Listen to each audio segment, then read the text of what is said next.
What's good, everyone? Welcome to another edition of Live Watch Plus Media. I am taking you into this late night Saturday stroll. Well, no, actually, Saturday vibe into your Sunday stroll because it's nighttime. So, today, they had, Saturday, today, whatever, there has not been any news on the update of the injured Indiana Fever players, and that's Sydney Colson and Sophie Cunningham, which we know they was injured on Friday night into a game that seemingly could have been won, kind of, whatever the case may be. But nevertheless, the now that with these players injured, where does that lead the Indiana Fever? And that's what a lot of fans has been asking.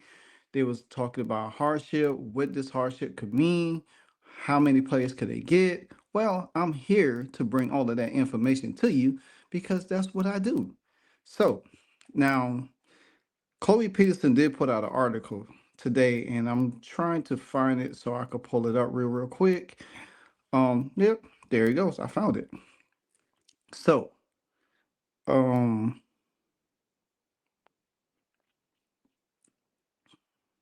uh,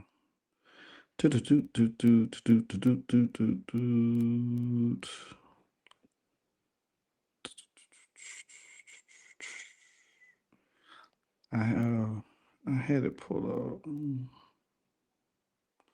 Hold on.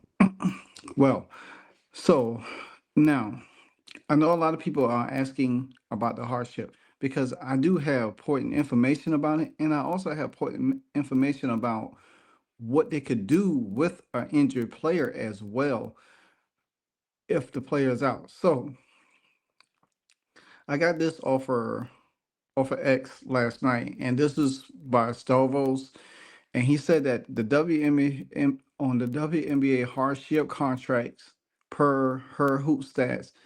What is a hardship and emergency hardship is exception? Teams can begin eligible to sign players to a replacement contract if the qualifying for each excuse me for either a hardship exemption or emergency hardship exemption. The basic hardship exemption is for teams with two players who are out because of injury, illness, or other condition. Both players must be able to play for at least 3 weeks from the time the team requests the exemption. Whether or not a player is injured will be unable to play for the next 3 weeks is determined by a physician designated by the league. If additional players are expected to be out for a extended period of time, the team may start the process again to request an additional exception. Crucially, the second injury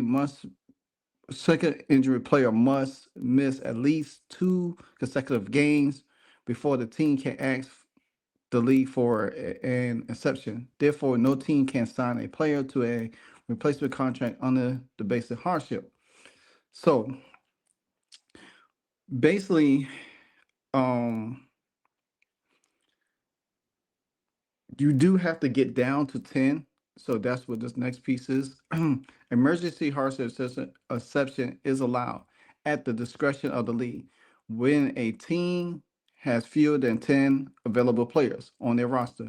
This can be a result of injury, illness, the regular hardship exemption, but players who are away from the team for any other reasons count as well.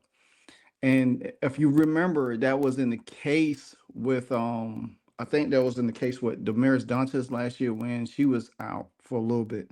So and then when she was out for this year, I think, but she came back. So yeah, so you know, um, it's kind of like that, and we have seen some of it happen this year. Pretty much. So that's one of the things that is really, really exciting to see right there. So um we have to keep a monitor on it. But if Granted, the exception, the team can't sign as many players to a replacement contract as needed to reach 10 available players. As the original players return to play, the team must terminate those replacement contracts to remain at 10 players until at least 10 non replacement players are available. So that's that's that. So pretty much right now, the Indiana Fever has eight. They have currently 8 players now. Excuse me, but we don't know the extent of um Sid or Sophie Cunningham. And this is Sophie Cunningham's second time. And the way she went down, her injury looks worse than Sid's. But not saying that Sid Colson, because she walked back to the locker room, that does not mean that her injury is lesser, because you could walk back, but there could be some other things. Now, everybody has came out, with their analogy. They were thinking, what players can we get? Some say, some saying, hey, Grace Berger. I was saying Grace Berger.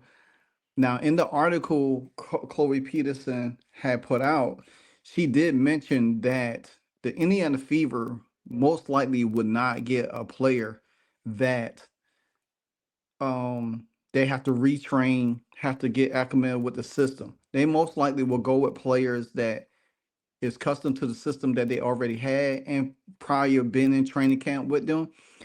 And I know a lot of people was talking about Serena Sadell, which I think she will be. She was cut by the Seattle Storm.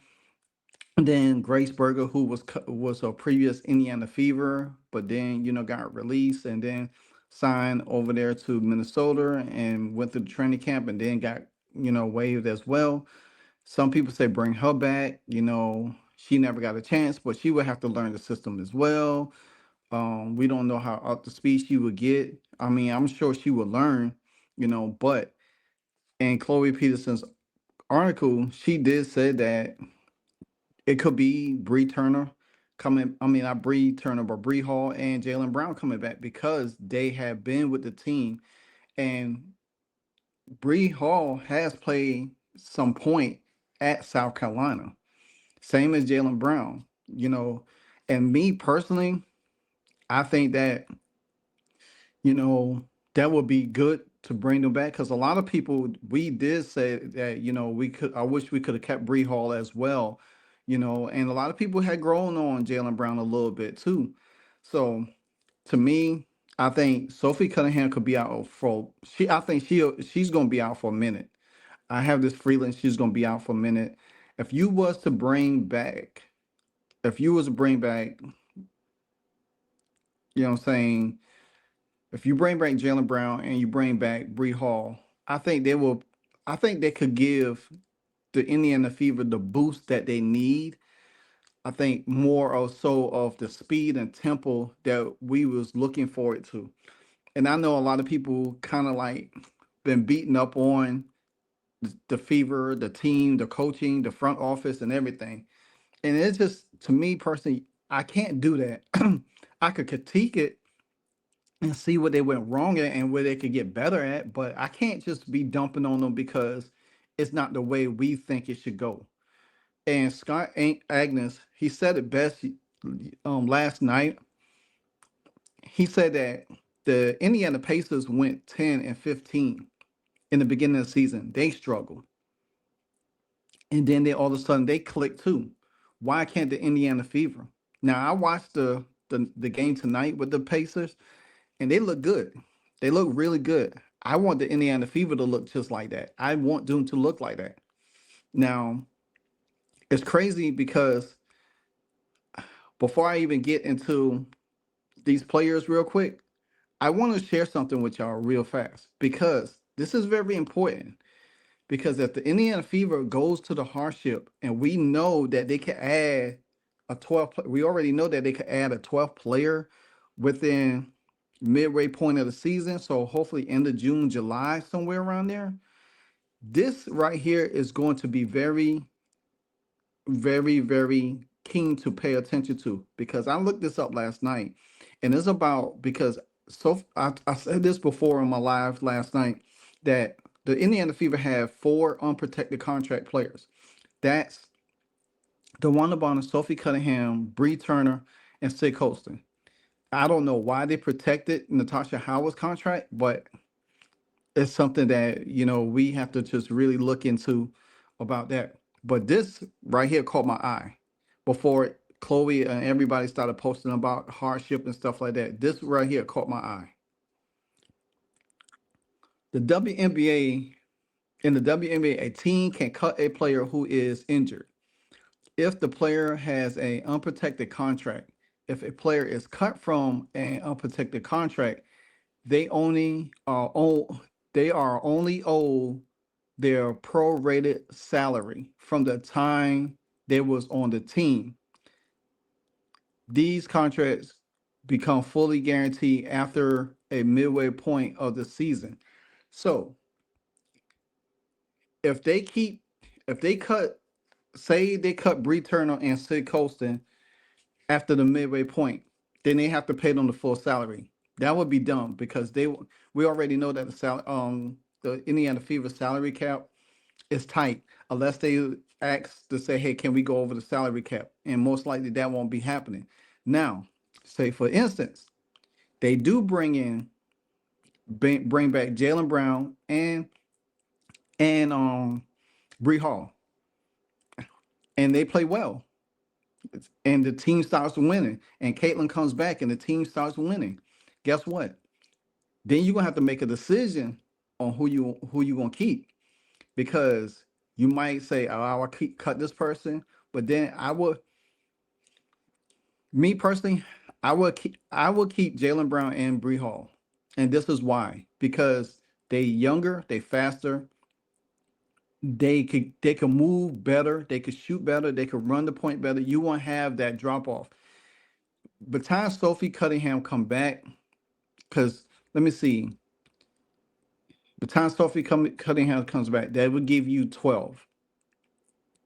You could still run with 11, because then you have Caitlin Clark back. Then you will have Bree Hall that could run the point, back up Caitlin Clark.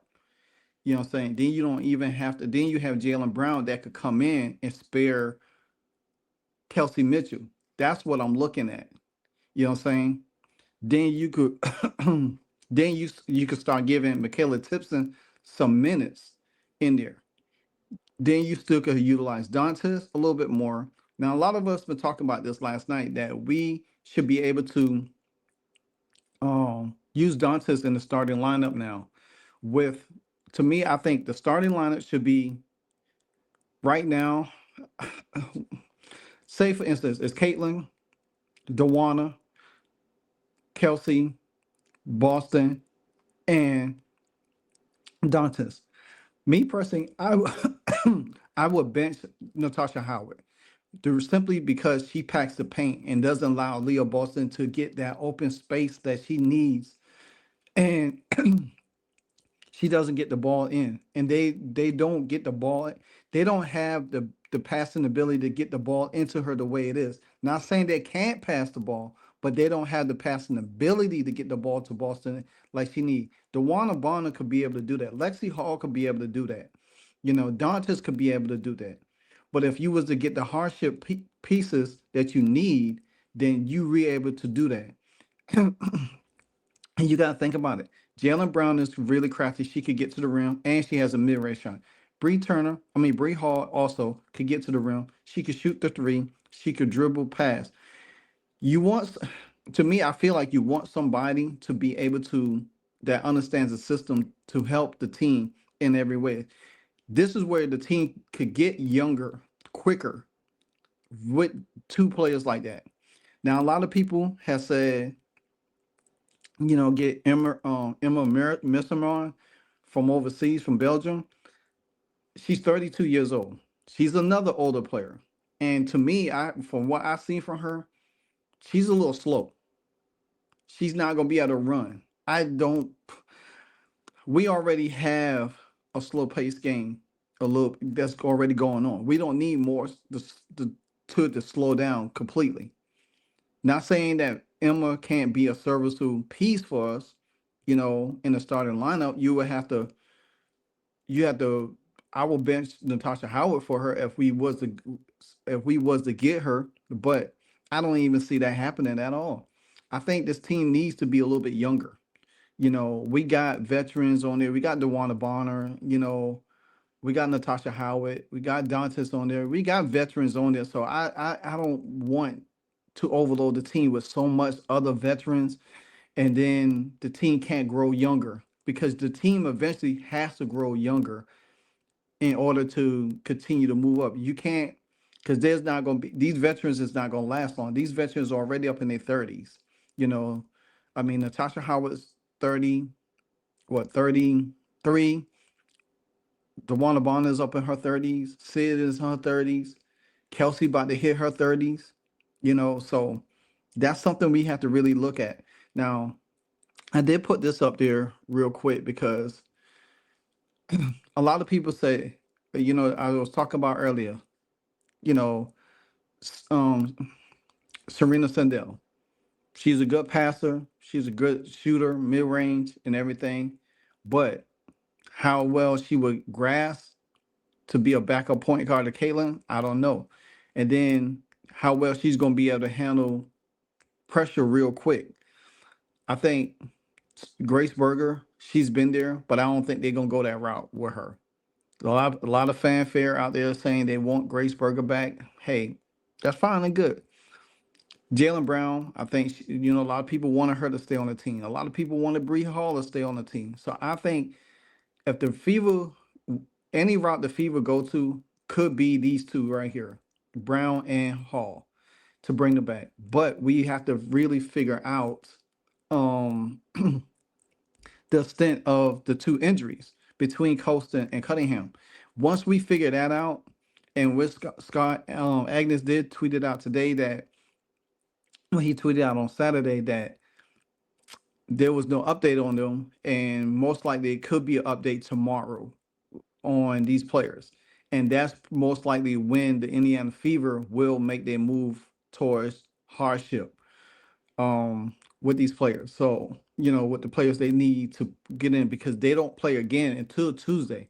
So they will, and if they don't get the hardship granted to them by then they might have to roll with eight players for a couple of games, and that's not going to be good for them because they would need people to come in immediately. So that's why I think tomorrow will be pretty significant for them to really find out the extent of the injury with both players. And say, for instance, they say, well, Sophie Cunningham might be out 3 weeks. Say, for instance, Sid Colston could be out for a number of weeks. Maybe they'd have him, the doctor physician to put him out for 3 weeks where they could get the hardship in there. Then they could bring in players, but we don't know. So it's kind of interesting to see how this gonna all play out. But I'm eager to see it myself. So we'll see. We'll see at this time. But I do want to post up something real quick because it, it actually been brought to my attention, to be honest with you. It has been brought to my attention.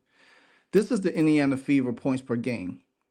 Now, the Indiana Fever was the highest scoring team, the first game of the season. But if you look at it, they are third in the league right now in points per game. And that's even with them running the offense that they have. So they are averaging almost 90 points a game. That's not bad. And with everything they have dealt with, I think once this team could get a grasp and get a hold of to what they're trying to do, then we could see more of things to come. I do believe this team will get it together. I think right now it's tough, and it's tough for everybody to watch these games and root for this team. But just like Rachel Demita said in her video, if we gonna support the team, we need to support the team completely. The players wholeheartedly. Whether we agree or not agree, disagree or disagree with anything, you know, we got to support the players because the thing about it is they all new to one team. It's not like they've been playing for 3 years together, 2 years together. You know what I'm saying? And then things looking bad. But this a whole new team, and it's going to take time for this to develop. We can't just say, well, hey, we can't. We got to wait till CC come back. She was there, and this team still played bad. She wasn't playing good because she's been injured since training camp. Sophie Cunningham just came back off an injury. Kelsey Mitchell has a fractured finger. DeWanna Bonner is trying to find her role. It's too many. It's too much one-on-one, head down, jacking up shots instead of just play like a team. And this is where me personally, if I was Stephanie White, I would take all the Fever players to Indiana Pacers game and tell them, say, hey, watch how this team plays. This is how I want y'all to play. You know, and that's how you need to have a team playing as a team, not as individually. Or Caitlin's not here. Show I could do this. I could do that. No, because you got to look at Lexi, Sophie, even though she's injured, Leah, Dewana, Bonner, and I'll say what Lexi, Leah, Sophie, Dewana Bonner. Doing four right there to me has been really now. Natasha Howard has her spots, but matchup issues with having her on the floor is an issue, and if she's being outmanned and can't handle her matchup, then you have to bring in somebody. Even Dantas has been trying to fill those spot on the team to help the team win. We still haven't seen Michaela Tipson on the floor. Bree Turner comes in, shows some flashes, then she don't last long. Sid Colson, now she's hurt. So the team is depleted all the way around. So we can't expect um a miracle right now from this team until this team gets the players in, everybody gets back healthy. They could really do the things that they need to do. Right now, DeWanna Bonner said the best in the press conference, the team is so in flux right now because we get a piece back, we lose a piece. We get a piece back, we lose a piece. The lineups keep changing. There's no consistency. There's no consistency in the lineups right now. The lineups so up and down. And then when you do get a good flow of the game, Stephanie White changes. She has to be better. She has to be more consistent. I understand she's trying to figure it out, but to question her is kind of like she's been in this organization before. She knows what winners look like. She has been a winner with this franchise. She, like I said before, she has took this team to the championship. She has championship experience. But the thing about it is, she never had to build a team straight up. She was she took over for Kurt Miller in Connecticut, and the team was already there. She didn't have to do nothing, just implement what she needed to implement, and they rolled with it. She already had the team in place. She didn't have to construct a whole new team, build a team around four other players. She never had to do that. So that to me, that is the challenge of her because she never had to. Everything just came a little bit easier. Even comparing her to Christy Size is so disrespectful. Because Christy Size never, she was a defensive coach and could not coach defense until people had to come down. Herb Simon and them had to get involved and say, hey, allow Caitlin to be Caitlin. That's how it all turned around in the second half of the season. If Christy Size was doing it her way, it wouldn't have never happened that way. And I think Stephanie White, she gonna have to realize, hey, I'm going to have to turn Caitlin loose because what we doing now don't seem like it's working, and I can't continue to force it. Even though her and Caitlin has, to me, I feel like has a better relationship and understanding than her and Chrissy Size did. To me, I think Caitlin respects Stephanie White a little bit more and want to allow her to do her job. Because if that was the case, you probably would have seen a more frustrating Caitlin Clark on the sideline, her and the coach going at it. You haven't seen that this year. So that's a good sign right there because they both have mutual understanding and respect for each other. Last year with Chrissy Sides, we saw her and Caitlin pulling, Chrissy pulling on Caitlin, Caitlin pulling away from her. They yelling at each other on the sideline and in the huddle and stuff like that. You don't get that with Caitlin and Stephanie White. So that's one thing we have to continue to pay attention to is the relationship between these two. And right now, the relationship between these two is good, regardless of how the team is functioning right now and how bad that a lot of things may be going. Sometimes it might take a while, but at the end of the day, hey, it could get better. We don't seen teams turn around a lot. And some people say, well, oh, it's only 44 games. Well, you act like you can't turn. You only 6 games into the season. You still had time. Even if you start turning around, if you reach 20 games, the Fever turned around 40 games last year, and the Fever turned around. So why not 44? So, anyway, let me know what you think about the hardship situation. Who the Fever should get. Like I said, a lot of people. I need to throw this out too. A lot of people talk about Kennedy Carter, and I'm so against having Kennedy Carter on this team. I wish people stop trying to force Kennedy Carter on the Indiana Fever. It's never going to happen. Never, ever going to happen. She's too toxic. We don't need more toxicity on this team. If the Chicago Sky don't want her, why the heck will we want her? And I don't care that she could score. She's a good player. Her attitude stinks, and I don't need stinking attitude on my team. So, with that being said, like, comment, subscribe. This your Sunday Stroll edition, early morning Sunday Stroll edition. Until the next time, you know what it is, because if you don't know, now you know. Hey, so amazing. You see how they playing? Live wire. It's all about sports and entertainment. You don't want to miss it. So official, like you never seen. Keep it going till the whistle blowing from the referee. Everything from highlights and stats. You know that we gotta run it back. Whether on the field or the court. You know that this is where it's at. Subscribe, no delaying.